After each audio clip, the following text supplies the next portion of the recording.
Oke, Assalamualaikum warahmatullahi wabarakatuh. Selamat siang semuanya, teman-teman. Kita kembali bertemu lagi untuk sesi kedua. Sesi kedua ini saya akan membahas mengenai lingkungan dan situasi dari konsumen, gitu. Jadi kalau tadi kita udah ngebahas mengenai definisi dari perilaku konsumen dan juga dan juga beberapa yang lainnya seperti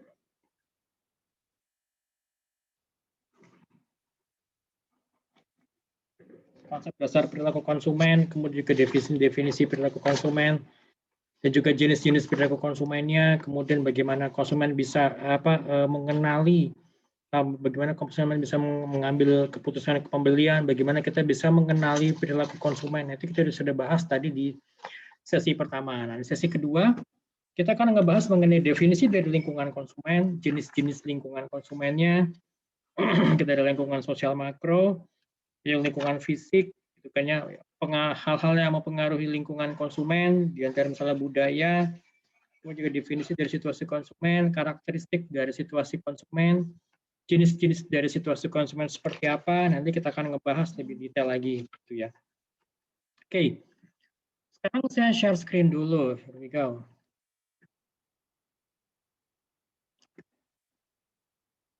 Oke, di sini, sini kita akan ngebahas mengenai pertama itu adalah mengenai definisi dari lingkungan konsumen. Kita tahu bahwa konsumen itu adalah merupakan makhluk sosial. Makhluk sosial yang dipengaruhi oleh lingkungan sosialnya dan juga mempengaruhi lingkungan sosial. Jadi selain dipengaruhi, manusia juga pasti akan mempengaruhi lingkungan sosialnya, gitu ya. Konsumen itu pasti berinteraksi dengan lingkungan alam di sekelilingnya, gitu kan ya. Ya ada konsumen, ada manusia, kemudian juga ada lingkungan alam, lingkungan sekitar, itu pasti akan berinteraksi gitu loh. Faktor lingkungan itu berhubungan erat dengan keputusan pembelian. Jadi faktor lingkungan itu pasti akan mempengaruhi, akan sedikit banyak itu mempengaruhi keputusan pembelian yang dilakukan oleh konsumen gitu loh.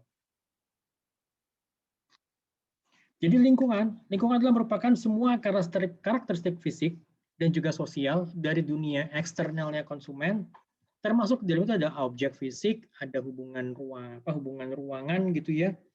Kemudian juga ada juga perilaku sosial gitu. Nah, kita lihat detail seperti apa. Lingkungan sosial. Jadi jenis lingkungan konsumen itu ada lingkungan sosial dan juga ada lingkungan fisik. Lingkungan sosial, jadi semua interaksi sosial yang terjadi antara konsumen dengan orang-orang di sekitarnya, atau antara konsumen dengan banyak orang. Misalnya interaksi konsumen dengan tetangganya, interaksi konsumen dengan misalnya apa?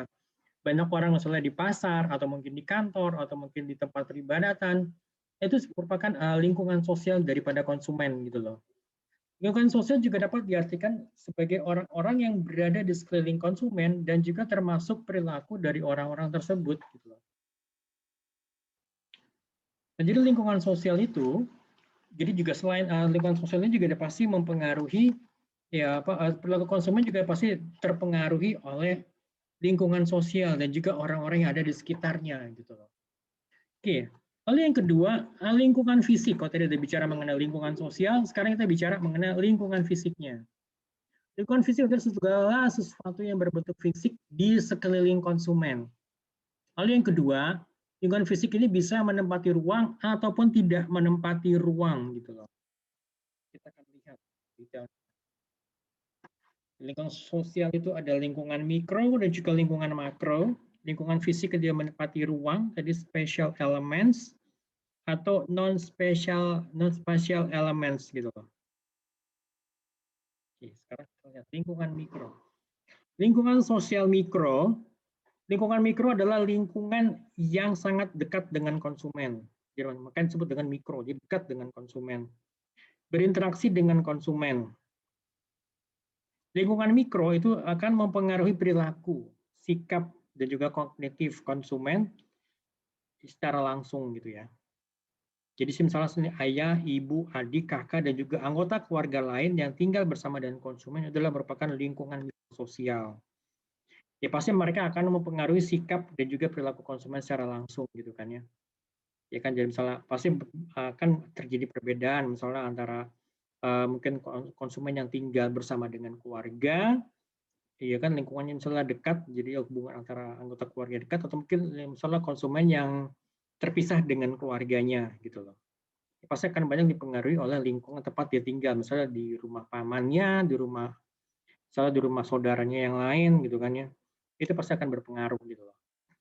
Lingkungan mikrososial itu bersifat interaksi langsung antara misalnya konsumen dengan konsumen. Jadi interaksi itu konsumen dengan konsumen, konsumen dengan penjual, toko, teman, kerabat, dan juga orang lain. Jadi lingkungan itu jadi misalnya konsumen dengan konsumen, jadi sesama konsumen, gitu kan ya. Kemudian konsumen dengan penjualnya, konsumen misalnya dengan toko, jadi misalnya konsumen juga dengan apa? Dengan teman-temannya, dengan kerabatnya, maupun juga misalnya konsumen misalnya dengan rekan sejawatnya yang ada di kantor, gitu kan. Itu lingkungan sosial mikro. Kemudian lingkungan sosial makro, itu lingkungan makro adalah lingkungan jauh dari konsumen. Lingkungan makro sifatnya umum gitu loh. Dan sifatnya juga selain dari umum juga skalanya luas. Misalnya apa? Mulai dari sosial politik, sistem politik gitu ya.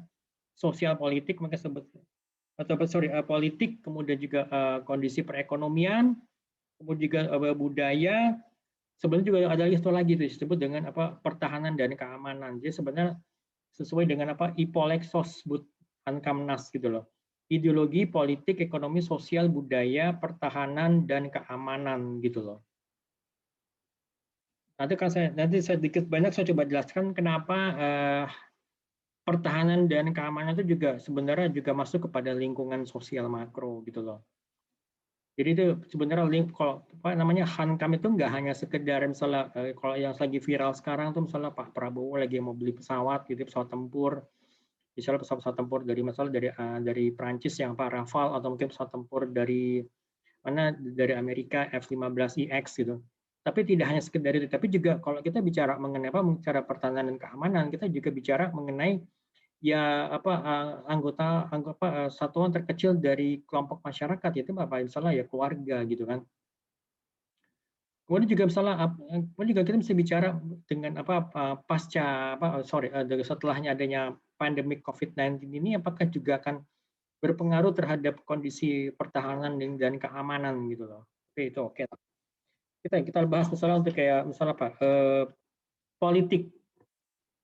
Politik pasti akan berpengaruh kepada lingkungan lingkungan individu konsumen gitu, lingkungan individu si konsumen pasti sedikit banyak akan berpengaruh. Kenapa? Karena politik itu kan sifatnya makro dan luas gitu ya. Misalnya seperti kayak lagi kemarin pas segi pemilu ya, sempat ya bisa dibilang kita terbelah antara 01 dan 02 gitu kan ya. Itu juga pasti akan banyak berpengaruh kepada individu konsumen. Kemudian juga kondisi perekonomian secara setelah COVID pandemik ini, setelah pandemik ini, kira-kira ada pengaruhnya nggak terhadap individu konsumen? Apakah mungkin dari daya belinya yang menurun, atau mungkin daya belinya tetap bisa saja, atau mungkin ada masalah betul bahkan daya belinya turunnya drastis banget gitu. Tadi mungkin turunnya biasa saja, mungkin biasa dia terima bonus 3 bulan, sekarang mungkin bonusnya cuma diterima mungkin 4 bulan sekali atau bahkan 5 bulan sekali gitu lah. Mungkin ada lagi yang lain misalnya gajinya benar-benar dipotong, misalnya dia terima misalnya full, misalnya saya katakan 100%, pasti 100%, ternyata sekarang gaji itu dipotong. Jadi hanya terima tuh hanya 50% gitu kan dari sebelumnya. Jadi pasti kan banyak berpengaruh gitu kan. Oke, kemudian dari lingkungan sosial pasti itu banyak pengaruh gitu, sosial budaya gitu kan. Lingkungan sosial, lingkungan budaya, dan juga lingkungan tadi pertahanan dan keamanan. Nah, kalau bicara mengenai ini, berarti kita bicara mengenai hal-hal sifatnya makro, misalnya seperti pengaruh-pengaruh keamanan. Kira-kira misalkan gini, apakah konflik di Laut Cina Selatan juga itu akan berpengaruh kepada kondisi perekonomian gitu ya, yang akhirnya pasti kan pengaruh juga pada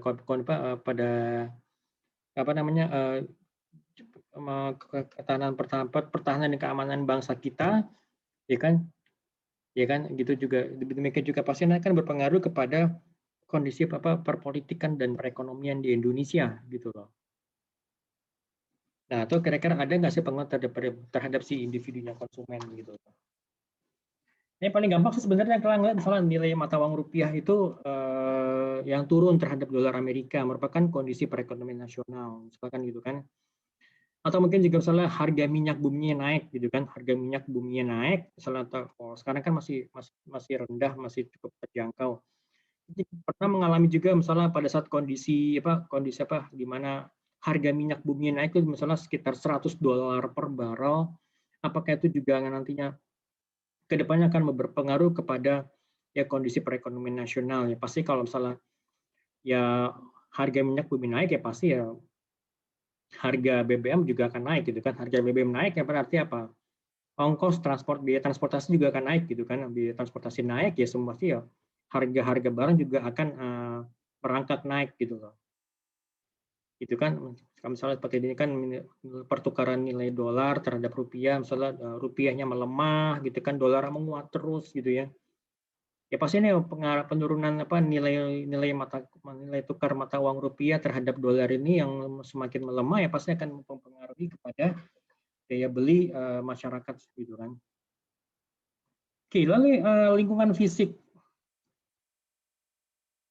Lingkungan fisik yang menempati ruang, jadi spatial elements. Jadi contohnya misalnya seperti apa? Ini kalau misalnya berarti ini sesuatu yang sifatnya tangible, terlihat gitu ya. Misalnya apa? Produknya, kemudian kemasan produknya, kemudian logonya, warna logo, brandnya gitu, bentuk brandnya gitu kan ya.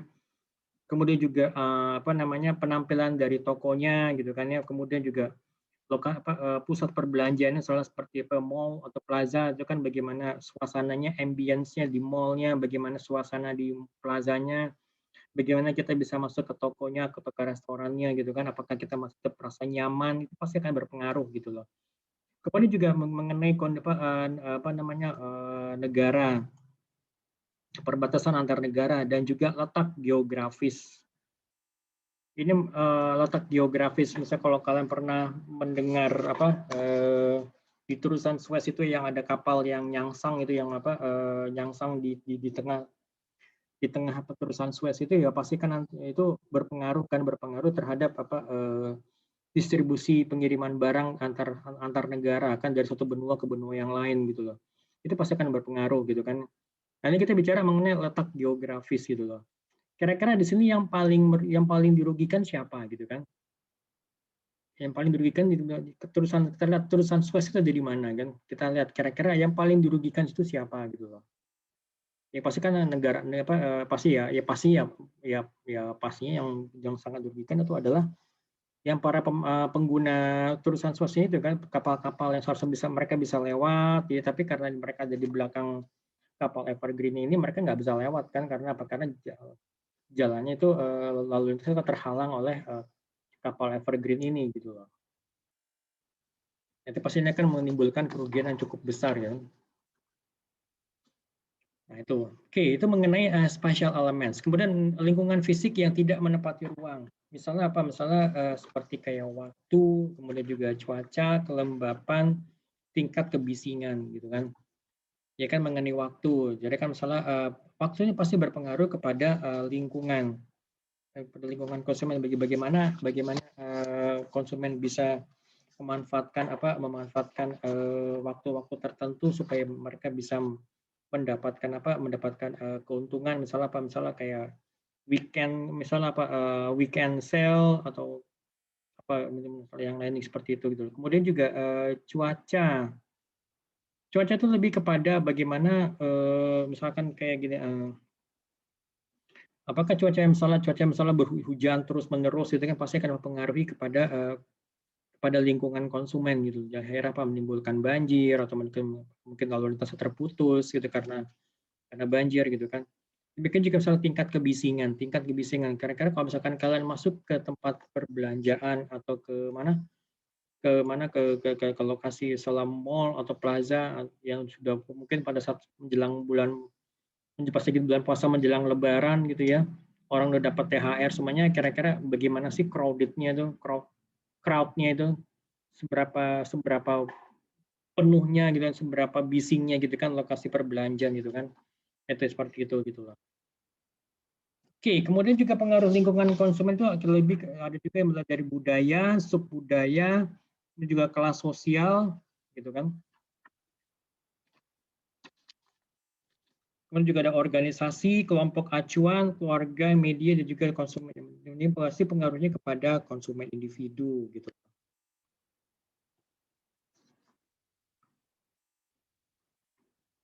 Budaya, ini budaya itu lebih budaya yang digunakan dalam perilaku konsumen itu mengacu pada nilai, gagasan, maupun juga artefak dan juga simbol-simbol lain yang bermakna dan juga membantu individu untuk berkomunikasi, melakukan penafsiran serta evaluasi yang terjadi di dalam masyarakat gitu loh.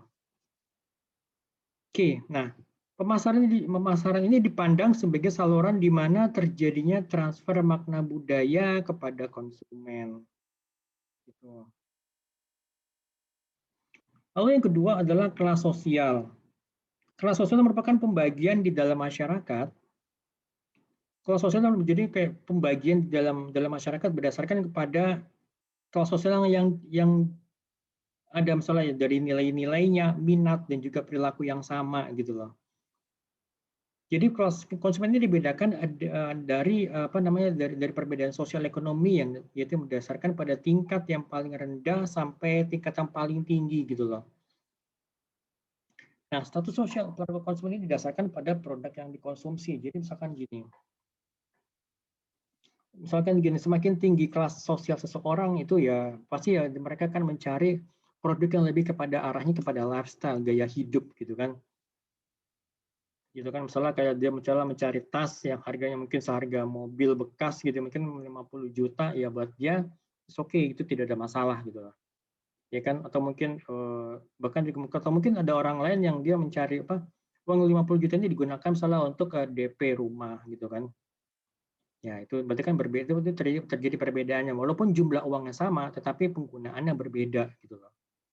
Itu mungkin menandakan kepada status sosial masyarakat gitu loh. Oke, kemudian juga pengaruh pribadi. Perilaku konsumen kerap dipengaruhi oleh orang yang berada di sekitar mereka gitu loh. Konsumen ini dipengaruhi oleh pendapat-pendapat pribadi dari orang-orang yang berada di sekitarnya. Bahkan juga peran dari opinion leader itu memberikan nasihat, saran dan masukan kepada konsumen yang berpengaruh dalam pengambilan keputusan dalam proses pembelian. Jadi opinion leader itu jadi orang yang memang dimintai opininya, dimintai pendapatnya gitu loh. Ya kan dari konsumennya. Misalnya kalau misalkan pengen misalnya seorang ibu rumah tangga yang baru saja punya baby, dia kan concern adalah kepada misalnya kira-kira kalau saya mau membeli susu formula untuk misalnya anak baby yang usia misalnya 0 sampai 6 bulan itu bagusnya susu apa? Gitu kan pasti selain dari mereka meminta advice kepada dokter, pasti juga mereka akan meminta advice kepada opinion leader, misalnya kepada ya tetangganya atau mungkin saudaranya atau mungkin salah orang-orang yang dianggap ahli gitu ya, orang-orang yang dianggap mengetahui atau berpengalaman gitu loh. Mereka meminta advice ke sana gitu kan. Gitu. Oke. Okay. Next. Keluarga ini merupakan organisasi pembelian konsumen yang paling penting dalam masyarakat. Anggota keluarga merupakan kelompok acuan primer yang paling berpengaruh gitu loh. Pengaruh yang lebih langsung terhadap perilaku pembelian sehari-hari adalah keluarga. Jadi pastinya keluarga yaitu pasangan dan juga anak-anak. Jadi baik suami, istri ataupun anak-anak. Jadi ini pengaruh keluarga itu sangat sangat kental gitu ya. Kalau juga situasi. Jadi perilaku konsumen dapat berubah. Kadang-kadang perubahan ini tidak bisa ditentukan dan juga tidak dapat diramalkan, unpredictable. Jadi sangat tergantung pada situasi yang dihadapi oleh konsumen. Nah, jadi terkait mengenai hal-hal sifatnya tidak dapat diprediksi, tidak menentu, itu bisa kita lihat dengan ada yang namanya VUCA gitu loh. Oke, sebentar ini saya share screen dulu.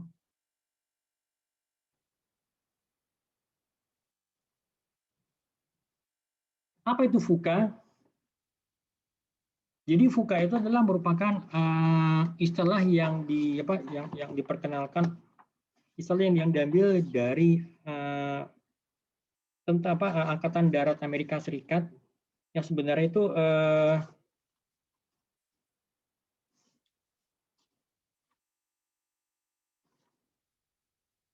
yes.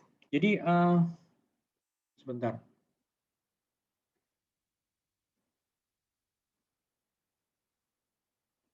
FUCA itu adalah istilah yang sebenarnya diambil dari dari Angkatan Darat Amerika Serikat dalam menghadapi situasi yang paling ekstrim. Jadi ada 4 elemen. 4 elemen jadi FUCA. Jadi V-nya itu adalah volatile, U-nya uncertainty, volatile itu bergejolak gitu ya. Uncertainty itu tidak pasti, C-nya itu complexity gitu ya. Kemudian A itu ambiguity gitu loh.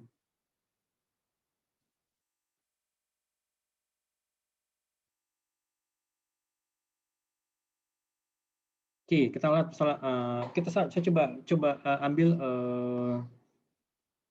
dua saja gitu ya. Jadi volatility in change. Jadi volatile itu jadi perubahan itu tidak terjadi begitu saja. Jadi perubahan biasanya diawali oleh berbagai gejala awal yang memang belum tentu teridentifikasi dengan jelas. Jadi sebenarnya pada setiap kesempatan kita jadi sebenarnya pada setiap kesempatan kita diberi kewenangan atau kesempatan untuk mengidentifikasi perubahan dan inisiatif dalam menghadapinya gitu loh. Gitu kan. Nah, kemudian juga ada uncertainty, ketidakpastian. Jadi volatile itu jadi perubahannya itu cepat, perubahannya itu cepat gitu loh. Jadi makanya kita perlu responsif terhadap perubahan. Jadi seringkali yang menjadi kunci untuk pertumbuhan ke depan itu adalah sifat responsiveness kita gitu loh. Ya kan? Lalu kemudian yang kedua itu adalah uncertainty. Uncertainty itu adalah ketidakpastian. Jadi baik kita sadar atau tidak sadar, setiap harinya kita pasti selalu menghadapi kompetisi gitu loh. Di tingkat global, jadi setiap negara itu berpacu untuk bisa berkembang gitu kan. Di tingkat corporate, setiap perusahaan berebut pasar dan juga pasti mengejar profit gitu ya.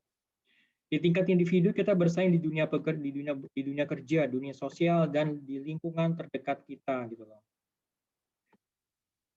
Oke, kompetisi memang akan selalu mengancam kondisi yang kita miliki saat ini, terutama kalau kita lengah gitu ya. Ya gitu kan. Nah, kemudian juga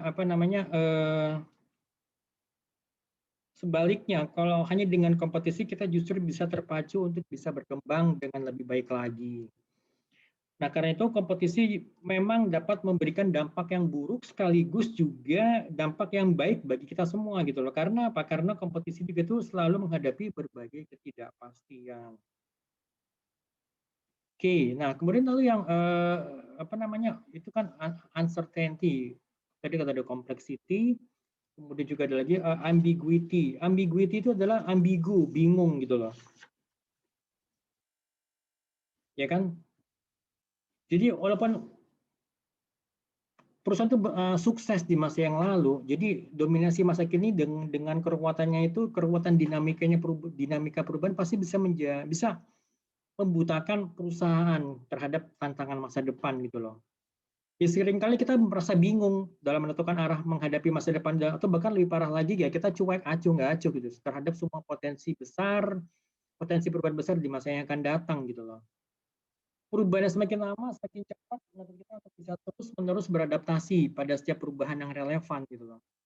Jadi perlu ditekankan di sini meskipun tengah menghadapi situasi yang serba tidak pasti dan juga kacau, sedapat mungkin kita tidak bersikap ambigu dalam semua kebijakan. Jadi semakin cepat dan akurat dalam mengambil keputusan, semakin besar pula peluang yang dapat kita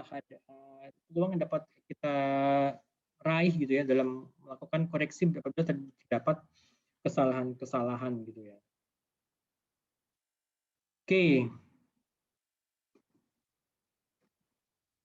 Oke, ya ini sekarang kita balik lagi kepada kembali ke laptop, kembali ke slide kita di awal. Oke, itu situasi. Jadi jadi memang kenapa kita juga harus bisa beradaptasi terhadap lingkungan sekitarnya gitu loh. Apalagi kalian sebagai marketer, kita harus bisa beradaptasi gitu loh dengan terhadap perubahan yang terjadi saat ini. Apalagi dengan adanya perubahan dengan adanya teknologi, perilaku konsumen itu pasti akan banyak berubah gitu loh. Oke. Oke, sekarang kita bicara mengenai situasi konsumen. Situasi konsumen merupakan faktor lingkungan sementara yang menyebabkan suatu situasi di mana perilaku konsumen muncul pada waktu dan tempat tertentu. Gitu loh. Jadi suatu situasi bagi seorang konsumen mungkin berlangsung sangat singkat, atau bahkan bisa lebih lama atau sangat lama gitu loh. Gampangnya gini, misalkan kalau kita membeli koran pada saat kita menunggu lampu merah, yang which is mungkin saat ini udah sangat jarang ya tukang koran ya. Mungkin kalau dibandingkan 5 tahun dan lalu memang masih cukup banyak tukang koran yang berseliweran pada saat lampu merah gitu kan, gitu kan. Ada tukang koran ya, tukang majalah atau koran majalah dia jualan pagi-pagi gitu kan ya. Tapi sekarang tuh udah sangat jarang gitu ya. Kalau pada dasarnya 1, 2 dia juga dia udah ada hobi ya, jualannya juga udah ya kita ngerasa kasihan aja gitu kan. Dia jual koran cuma 2.000 gitu kan. Itu jadi ya pasti kan proses pemilihan Korea kan sangat cepat karena kan lampu merah kan juga nggak mungkin lampu merah nunggu 1 jam. Lampu merah kan cuma 5 menit juga mungkin udah banyak yang nggak sabar gitu kan. Gitu kan. Nah, itu pemilihan merek pemilihan jenis koran atau misalnya brand koran apa yang mau dibeli, entah Kompas, Pos Kota, Warta Kota, itu kan cepat gitu loh. Mungkin kurang dari 1 menit. Ada koran Kompas nih beritanya bagus nih, udah cepet beli gitu kan. Pengen beli Pos Kota nih, udah lama nggak baca Pos Kota, itu kan cepat gitu loh. Yang lebih lama mungkin misalnya kita berbelanja di swalayan, mungkin waktu sekitar 15 sampai 20 menit atau bahkan lebih gitu kan ya. Bagi misalkan kita mungkin belanja bulanan, itemnya cukup banyak ya, kita bisa menghabiskan waktu cukup lama di situ kan. Atau bahkan sangat lama, bahkan butuh waktu berhari-hari, bahkan berminggu-minggu gitu. Misalnya dia mencari atau membeli misalnya kendaraan-kendaraan atau misalnya bahkan juga yang misalnya membeli alat-alat berat, misalnya seperti ekskavator atau mungkin seperti backhoe, itu kan proses pemilihannya kan lama. Bagi kita mengumpulkan data-data dulu, terus minta penawaran, terus kemudian tim salesnya datang presentasi, kemudian ya kan setelah itu juga kita negosiasi, kemudian baru kita pilih ini kira-kira mana yang cocok, ini mana yang sesuai dengan kebutuhan proyek kita gitu kan. Itu situasi konsumen. Jadi si Engel, Blackwell, dan juga Miniat itu mengemukakan bahwa pengaruh situasi adalah pengaruh yang muncul dari faktor-faktor yang sangat terkait dengan waktu dan tempat, yang tidak tergantung kepada konsumen dan karakteristik daripada objeknya itu. Gitu. Oke, kita lihat karakteristik situasi konsumen. Ada lingkungan fisik, misalnya seperti kayak lokasi, dekorasi, aroma, cahaya, cuaca, dan juga objek fisik lainnya. Makanya kalau misalkan kalian datang ke toko atau ke mall atau ke plaza kan kalian diusahakan ya kalian merasa nyaman dengan lingkungannya, nyaman dengan suasananya, nyaman dengan ya pokoknya kalian merasa nyaman di situ gitu loh. Nah, ya kan mulai dari dari pencahayaannya, ya kan dari objek-objek fisiknya, dari warna dindingnya gitu kan, dari interiornya, itu kan berpengaruh, dan juga pastinya aroma gitu kan ya. Kemudian juga lingkungan sosial, kehadiran ataupun ketidakhadiran orang lain dalam situasi tertentu, misalnya tadi seperti opinion leader gitu kan ya, itu kan dibutuhkan pada saat misalnya kita butuh advice untuk pemilihan produk atau jasa tertentu gitu loh. Waktu misalnya pada waktu itu atau mungkin pada saat perilaku muncul ini misalnya pada jam, hari, musim, misalnya mungkin pada misalnya seperti kayak long weekend gitu kan ya, libur panjang, atau mungkin pada saat misalnya bulan-bulan puasa, atau mungkin di akhir tahun, itu kan ada waktu-waktunya gitu loh. Tujuan, pasti juga ada tujuan yang ingin dicapai dalam situasi tertentu gitu kan. Dan juga jangan lupa bahwa suasana hati ini juga sangat berpengaruh. Walaupun dalam lingkungan fisik itu sangat mendukung, misalnya lingkungan fisik jadi bangunannya oke, lingkungan suasananya oke, ambience-nya oke, aromanya enak gitu, ya misalnya kayak bau aroma kopi atau mungkin bau harum-harum bunga-bunga itu kan. Tapi kalau soal suasana hatinya lagi galau, lagi apa, kalau dipenuhi dengan rasa marah, sedih, khawatir ya, itu ya kembali lagi kepada si konsumennya gitu. Berarti ya lingkungan fisik ini tidak akan banyak berpengaruh gitu kan. Situasi pembelian ini kan.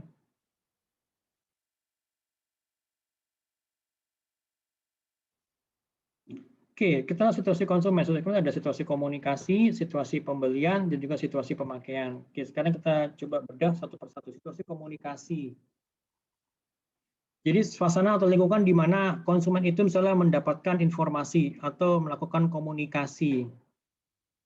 Jadi komunikasi dapat bersifat pribadi atau melalui komunikasi lisan dengan teman, pacar, tetangga, atau tenaga penjual atau sales gitu ya.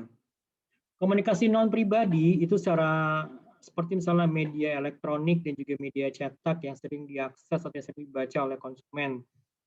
Itu kan baik itu untuk tujuan tertentu ataupun secara sengaja ataupun tidak sengaja. Terus setengah sengaja berarti kan dia punya tujuan tertentu. Misalnya dia kayak salah saya membaca koran Kompas atau misalnya koran Republika karena tujuannya saya punya tujuan tertentu, saya mendapatkan misalnya informasi yang terupdate bisa dari lembaga yang terpercaya gitu kan. Nah, kemudian juga informasi mungkin juga diperoleh langsung dari toko, misalnya melalui promosi penjualan, atau mungkin apa pengumuman di rak-raknya itu, di rak-rak tokonya dan juga di depan tokonya. Misalnya apa? Kita melihat misalnya pengumuman yang apa misalnya di depan toko, misalnya melalui X banner gitu ya. Ada promosi tertentu, promosi item-item tertentu, misalnya sale 60% gitu ya. Atau mungkin ya sale misalnya apa buy one get one gitu kan ya. Dan seperti itu gitu kan. Oke, kemudian situasi pembelian. Jadi situasi pembelian ini mengacu kepada latar belakang background di mana konsumen memperoleh produk dan juga jasanya. Situasi pembelian itu adalah lingkungan atau suasana yang dialami atau dihadapi oleh konsumen ketika membeli produk ataupun jasa. Situasi pembelian yang paling mudah dilihat misalnya ya situasi di toko eceran, misalnya apa misalnya kayak di minimarket gitu ya, atau di swalayan, supermarket, atau maupun juga di hypermarket gitu, misalnya seperti di Carrefour, di Giant gitu kan. Jadi karena ya sebagian besar produk-produk konsumen ini biasanya dibeli dari toko-toko yang seperti ini gitu loh. Kalau mungkin kalian mungkin pernah merasakan ya, atau mungkin pernah pernah ngeh nggak atau aware nggak bahwa kalau misalkan kalian masuk ke modern market, misalnya seperti supermarket atau mungkin modern market atau apa namanya hypermarket gitu kan, jadi kalian masuk dari sisi kanan, ya masuk dari sisi kanan, kemudian kalian diarahkan atau dipaksa untuk bergerak ke arah kiri gitu loh. Jika masuk dari kanan jebret, kemudian kalian diarahkan untuk bergerak ke kiri gitu loh. Kenapa seperti itu? Ini ada alasannya gitu kan. Kenapa tidak dari sisi kiri ke kanan? Atau mengikuti arah jarum jam gitu ya, dari kiri ke kanan. Kalau yang sekarang ini kan lebih kepada dari kanan ke kiri, jadi melawan arah jarum jam, jadi counter clockwise gitu loh. Karena apa? Karena ada ceritanya bahwa dari hasil studi bahwa kalau konsumen yang datang dari arah kanan ke kiri itu akan berbelanja lebih banyak sekitar 10% dibandingkan dari mereka yang datang dari arah kiri diarahkan ke kanan gitu loh. Seperti itu gitu loh. Atau mungkin juga misalkan gitu loh, di situasi pembelian ini misalkan seperti kayak di bandara, ya kan? Mana dan juga di toko swalayan biasa misalkan kita membeli produk tertentu misalnya paling gampang Aqua aja gitu. Ya kan Aqua atau mungkin air minum dalam kemasan lainnya gitu loh. Misalnya seperti ya brand-brand lainnya. Kira-kira harga yang lebih mahal tuh ada di mana? Pada saat kalian beli di bandara atau kalian misalnya berada di swalayan biasa gitu loh. Gitu kan. Next kita lihat karakteristik dari situasi pembelian. Jadi ada lingkungan fisik tokonya, lingkungan sosial toko, kemudian juga waktu, alasan pembelian, dan juga suasana hati gitu loh. Ya kan lingkungan fisik toko itu sudah dijelaskan gitu ya. Jadi baik itu lokasi tokonya gitu kan, nanti kan saya jelaskan lebih lanjut satu-satu, lebih lokasi toko, layout desainnya. Kemudian juga kalau untuk lingkungan sosial tokonya itu ya lingkungan sosial dari toko, lingkungan sosial dari sekitarnya, kemudian juga waktu pembeliannya, alasan pembeliannya. Oke, sekarang kita lihat satu persatu.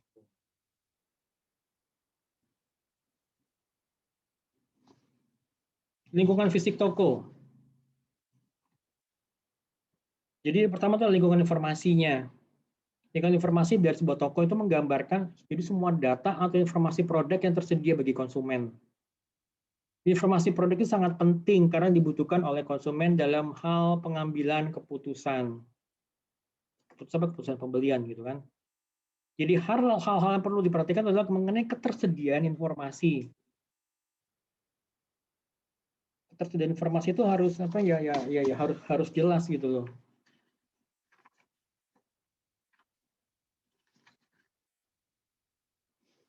Jadi informasi mengenai produk itu harus tersedia di toko. Informasi juga harga sangat dibutuhkan oleh konsumen untuk membantu pengambilan keputusan yang tepat gitu loh. Oke, lalu yang kedua adalah mengenai format informasi. Jadi pengelola toko atau pengelola mall itu harus bisa merancang bagaimana informasi itu disampaikan kepada konsumen dengan cara yang tepat, dan juga dapat dengan mudah dimengerti oleh konsumen. Misalnya apa? Label harga produk ditempelkan di masing-masing produk atau ditempelkan pada rak di mana produk tersebut berada, dan juga ini harus tetap dikontrol atau tetap dimonitor oleh staff toko. Jangan sampai nanti labelnya label A tapi mungkin barang yang ada itu malah barang B gitu loh. Nanti dikiranya terjadi misinformasi. Jadi sebenarnya dia mau beli barang B tapi dilihat harganya harga A kok lebih murah gitu loh. Nah, akhirnya apa? Miskomunikasi kan. Tadi saya lihat misinformasi tadi sana di rak kok harganya cuma 20.000 gitu kan, tapi ternyata pas lagi dicek di kasir kok jadi harga 35.000. Ini mana yang benar gitu kan. Oh, ternyata dia tadi salah naruh. Sebenarnya harga ini adalah harga untuk yang produk A gitu kan, walaupun jenis barang yang sama tapi mungkin karena beda brand, beda merek, ya harganya lebih mahal gitu loh. Lalu yang kedua, bentuk informasi. Pengelola harus bisa merancang bagaimana informasi disampaikan kepada konsumen itu dengan sejelas-jelasnya. Jadi seperti tadi ini kan, misalnya ya produk dengan kualitas sangat baik, kualitas baik atau kualitas sedang gitu kan. Ya kan, misalnya ada telur premium, ya jangan sampai nanti ini raknya telur premium diisi oleh rakyat telur biasa, kan bingung loh. Ini kok harga premium tapi kok produk telur yang biasa gitu loh. Misalnya telur dengan brand. Misalnya kalau kita lihat misalnya suatu produk gitu ya, suatu produk misalnya kayak telur itu diberikan merek tertentu, misalnya dengan feature-feature tambahan, misalnya adanya omega 3 lah gitu kan ya. Itu pasti harganya akan lebih mahal dibandingkan kalau telur curah gitu loh. Ya, jangan sampai nanti kita naruh telur curah di bagian di raknya telur premium seperti itu kan.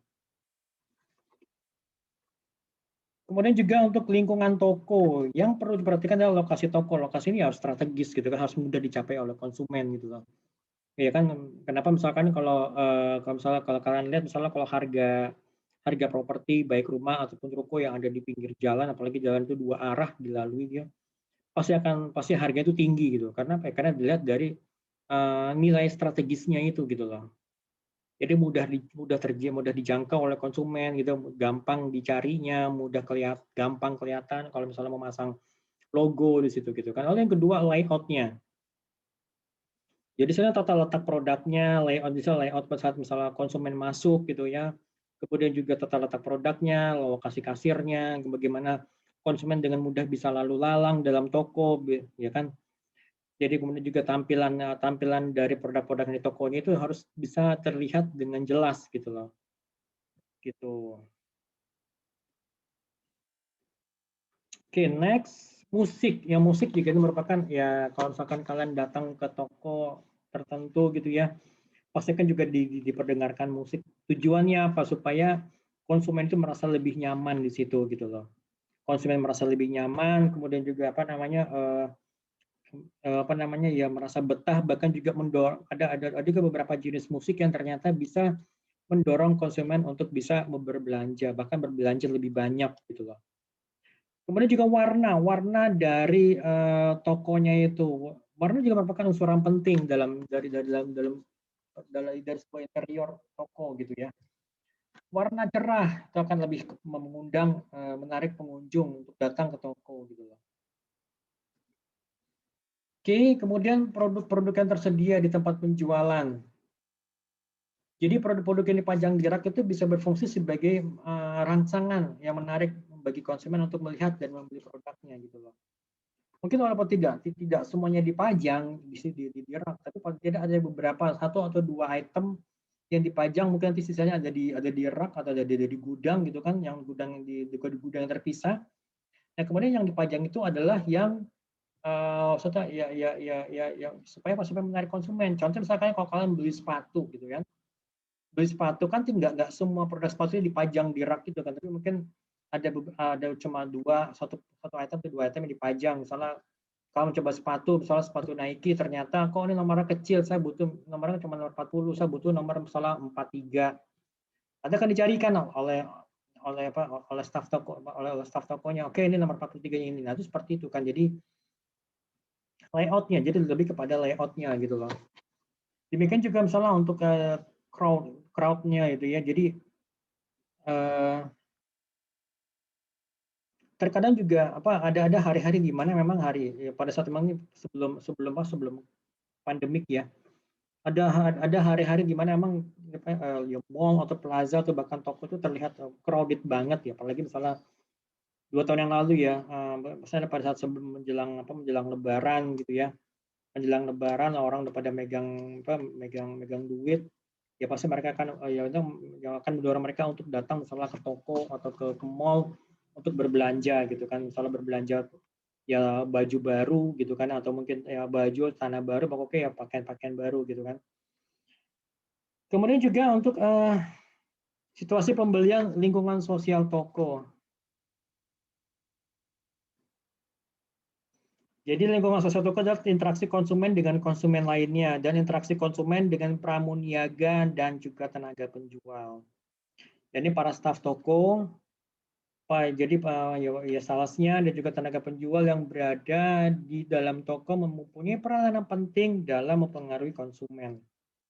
Jadi ya salesnya, wiraniaga dalam toko itu ya mereka punya peran bahwa ya mereka harus bisa merayu konsumen supaya mereka mau membeli produk gitu loh.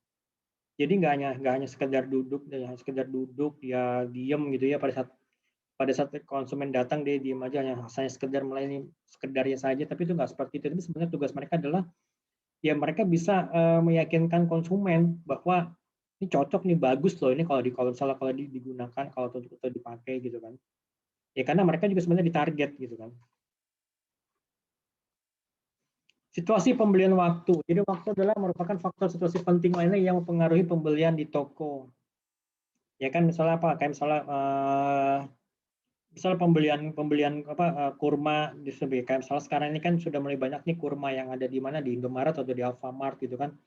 Bahkan ada kurma curah, bahkan atau bahkan kurma yang harga yang mahal, kurma ajwa itu juga itu kan itu biasanya lebih banyak dibandingkan bulan-bulan sebelumnya gitu, di luar dari bulan-bulan sekarang ini gitu kan nggak mungkin kan penjualan kurmanya itu, misalnya kurma itu stoknya banyak banget di bulan November Desember, itu kan nggak pas momennya, walaupun memang ada yang beli tetapi kan nggak banyak. Tapi kalau berbeda dengan saat ini sebelum atau setelah menjelang bulan puasa, pasti di bulan puasa itu momen yang cocok untuk menjual kurma gitu kan.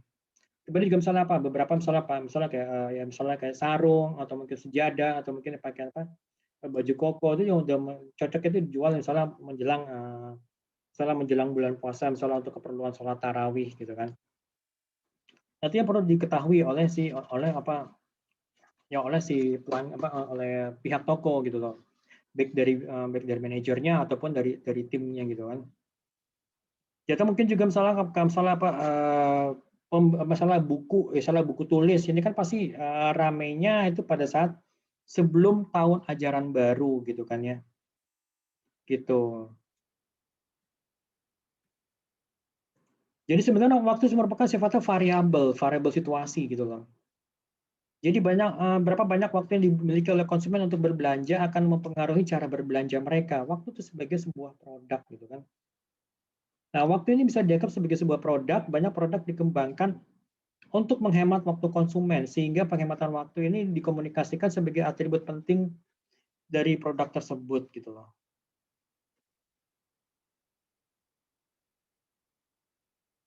Oke, next. Situasi pemakaian. Situasi atau suasana ketika konsumsi terjadi. Jadi konsumen itu seringkali membeli suatu produk karena pertimbangan dari situasi konsumsi. Jadi kan jadi produsen juga sering menggunakan konsep situasi pemakaian ini berdasarkan untuk memasarkan produk-produknya. Contohnya misalnya apa? Produk pakaian itu dapat berupa pakaian resmi yang digunakan untuk ke pesta, atau mungkin pakaian untuk kerja, pakaian untuk santai gitu ya, dan juga atau pakaian olahraga yang tergantung dari situasi-situasi pemakaiannya. Kan terkadang juga ada toko yang memang khusus misalnya dia menjual ya produk-produk misalnya produk-produk berkaitan dengan olahraga, misalnya sepatu sport, kemudian kaos olahraga, celana olahraga gitu kan, tas gitu kan itu. Kemudian juga ada lagi soal toko yang memang khusus untuk menjual menjual misalnya produk-produk yang sifatnya resmi, misalnya ya jas atau jaket atau mungkin baju kemeja gitu ya, baik itu untuk yang cowok ataupun yang cewek gitu kan, itu seperti itu. Bahkan juga mungkin kalau kita lihat misalnya seperti kayak pakaian-pakaian yang sifatnya pakaian-pakaian yang khusus yang dijual targetnya kepada millennials, misalnya seperti di Uniqlo, itu kan ya itu juga ada cukup banyak ragam pakaiannya di situ gitu loh. Oke, itu dari saya. Oke. Untuk mengenai tugas nanti jangan lupa tugas itu nanti dikumpulkan itu di email ke saya. Kalian tulis dalam format Microsoft Word, gitu kan ya. Dan juga jangan lupa dicantumkan nama, kemudian juga NIM dan juga kode kelas kalian gitu ya. Itu saja dari saya. Kalau ada yang ditanyakan silakan saya bisa di Japri atau mungkin juga di grup juga sok silakan ditanyakan ke saya. Itu saja kalau ada. Oke. Itu saja dari saya. Oke, kalau ada yang mau ditanyakan silahkan.